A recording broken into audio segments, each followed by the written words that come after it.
Nagbabalik ang PTV Sports. Kasama natin sina Jimmy Velasquez, CEO, and John Cardel, ang Commissioner ng V-Cup Basketball League. Good morning, gentlemen, and welcome sa PTV Sports. So, ako na. Coach and Sir Jimmy, ano po ba ang V-Cup Basketball? V-Cup kasi we started for like pre-season this year.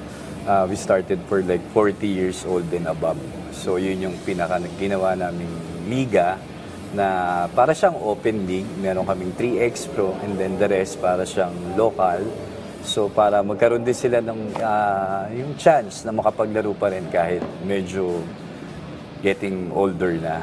So yung mga players na before hindi nakapag-PBA, NPBL or whatever or anything na hindi nakapag school hindi naglaro ng college level. So ngayon, mas nasu-showcase nila yung talent nila. So Sir Jimmy, basically this is open to all? Yeah. 40 and above? Yes, 40 and above. What is the concept behind this? I mean, why pursue this age group? Of course, siyempre, after the young careers, playing professional like PBA and then PBL. Not only PBA, PBL in colleges, yung mga hindi nakapaglaro doon, ito yung chance sila para makita sila. Kasi I saw it yung mga pre-season games. Talagang quality yung laro nila. Of course, Ron Tubid's playing, and Wilson's playing, Caco's playing. Kalaban mo sila, very competitive talaga. Tsaka yung mga hindi kilala na player, nakita ko maglaro, they play like a professional basketball. Kasi they're age of 40. Di ba? Nakikita nila yung mga talent na hindi nila nakikita nung kabataan, tapos makikita dito. And some idols na ina-idols nila na tapos na yung career sa young career nila, makikita pa rin nila naglalaro. Ito ang John Del, siyempre bakit nga above 40 years old po yung mga players na maglalaro po for this league. Gaano kalaking bagay naman po ito for, of course, kayo po ay former player din po and former coach. So gaano kalaking bagay po ito para sa mga older players to be given po yung mga spotlight po again sa isa pong prestiyosong league. Well, siyempre getting in the 40 years old, parang pag sinabi, nung wala pa tong V-Cup na stop basketball na ako, wala tayong exercise, ganito, gano'n. But now, di ba, after the young careers, may 40 years, kailangan makondisyon pa rin ako. Saka nandun siya sa high level yes, of competition. Nandun pa rin. Hindi pa rin nawawala ang talent kasi ng mga players. Actually, going to the 40 years old, mas talented sila. Kasi their mind is set na for the, how to play basketball, beautiful basketball. Dito sa Bika, mapapanood sila. Mapapanood. Yung mga nanonood dito, so yung mga interesado na pumasok dito sa Bika, very open naman kami na magkaroon sila ng team, na pwedeng mag-join dito. Open kami.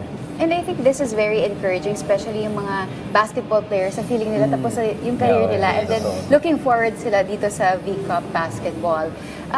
Ano pa po ba yung, like for this season, ilang teams po ang inaasahan natin? For now, yung mga tentative teams, siguro mga 10 to 12 na yung teams na pumapasok. So before kasi yung pre-season, we only have 6 teams. So for now, parang 10 to 12, actually may mga iba pang humahabol na teams na gustong sumali. Parang mas maraming gustong sumali dito.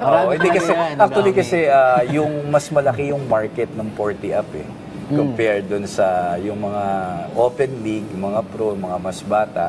So sa sobrang dami ng liga parang masyado na rin oversaturated kumbaga. Sa 40s, parang tayo lang yung meron mas maayos na liga for now, na ongoing. Commissioner, now, na dating coach, Terra Firma. May makikita po ba tayo dito mga basketball players? Madami. Madaming Can you name siguro. drop? Para mas lalong ma-engage dapat abangan dito sa well, siyempre, si James Lop nga, 14 na pwede na rin dito yun. Si Mayor Sam Zamora, di ba? Kasi nasa lista yung mga yan, mahilig sa basketball. They have their own team doon sa San Juan na pwede sila mag-join dito. Animal Lasal. Animal Lasal.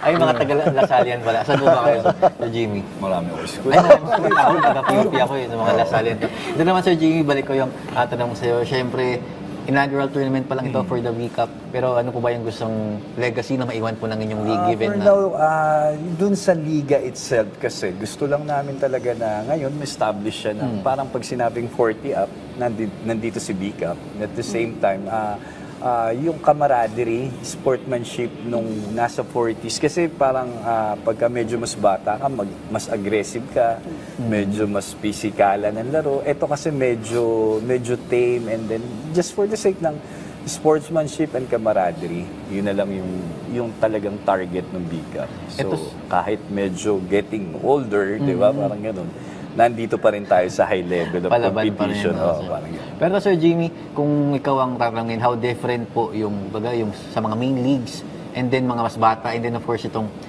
mga 40 up, can we say po muna siyempre mas mature po yung game nila dito sa V-League?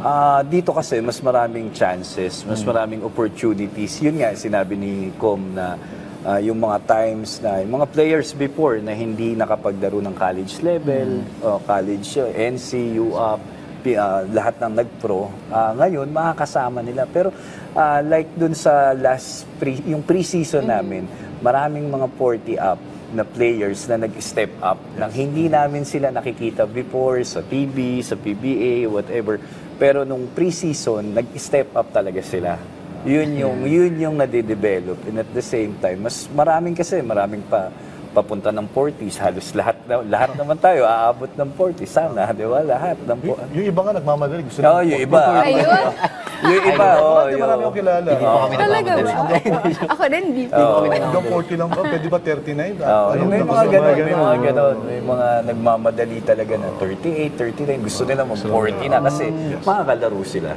And Pero further, this is such a good platform for this age bracket na talagang ipakita yung kanilang galing at talento sa basketball. That they still have it. Pero hanggang saan po ang maximum age yung yatanggap po ng BCAP? Mga 50s? Yes. Hanggat kaya nila yun. Hanggat kaya nila. Like ako, I'm playing in 50 above. No, international. Sometimes, si Boss Sanchit Kao, naglaro kami sa China, sa Guangzhou. Now, they're in Malaysia, 50 above. So, may ganun talaga siya. So, eto, kaya medyo mas competitive pa rin. Yes, malakas pa yung mga 40. Actually, di ba, NBA, may LeBron James ka 40, Alam di nyo, ba? before nagko-cover ako ng Legends, PBA Legends, PBA ang kagaling pa rin. Siyempre. Di ba? Advantage. Hindi nawawala yung nila, no? Yes. Part na ng sistema nila yung shooting, yung Parang automatic na lang. nawala lang yung hangin, pero yung skills nandun. Kahit nakatambay lang sila sa 3-point range carry. Kaya nila. Pasok pa din, yun yung Pasok. nakakabilib sa kanila. Ito naman, since nabanggit niyo po, Sir John, of course, Sir Jimmy, na nagkaroon na po kayo ng pre-season. Kumusta naman po yung reception po ng fans?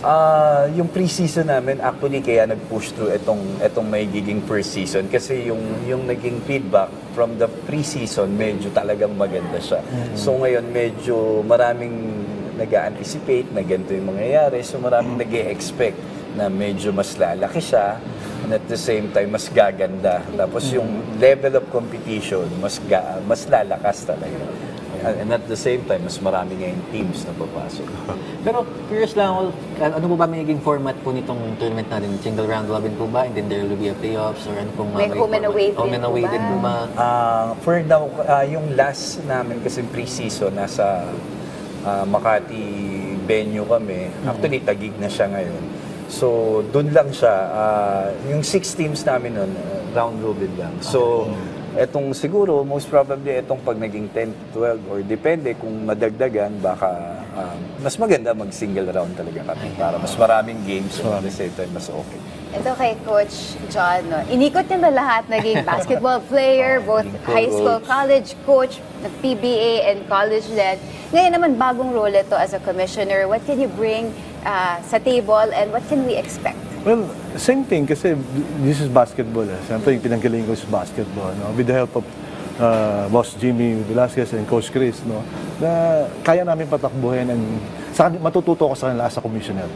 Kasi first time ko maging commissioner, alam ko mabigat pa. Pero with them, siguro kakayanin ko to. Coach, I'm sure you're pretty excited. I'm This is a excited. new hat. Yes, of course. Ito, last na lang sa atin. Of course, si Mate Meg. Invite po, of course, ang ating mga basketball fans for sure. Interesting po itong mga 40 years old na naglalaro. Yung mga legends na po ito sa laro ng basketball. So please invite po ang ating mga basketball fans to come and watch yung mga games po rin. Sa lahat po ng mga kaibigan ko, sa Bulacan, sa Aldeponso, Mandaluyong, sa Pasig, yung mga kaibigan ko, pwede kayong magtayo ng team para maglaro dito sa liga namin. And of course, masisiyahan kayo. At saka dito, very exciting. Ang mga kalaban nyo rito, mga ex-pro. Now, ang iba naman, yung mga hindi pa nakikilala, pero makita nyo quality yung laro nila. Kaya abangan nyo to sa June 21. Ikaw naman, Sir Jimmy. Sa lahat actually maraming i-inquire na rin sa liga. So yung mga teams pa na mga teams na gustong sumali, pwede naman kayo mag-inquire. Tapos Makati, actually mga teams ngayon, Makati, Mandaluyong. Actually halos NCR teams kasi sila. Open naman kami kahit yung mga nasa outer ng NCR. Open tayo. Yan, naabangan natin yan. Of course, ang V-Cup na this coming, kailan mo siya mag-start, sir? Supposedly itong June 20. Lapit, no? Malapit. Abangan yan, tayo natin puntahan yan. Exciting. Abangan yan. Again, thank you so much po. Thank you. Thank you. Thank you sa inyo. Thank you po. Thank you.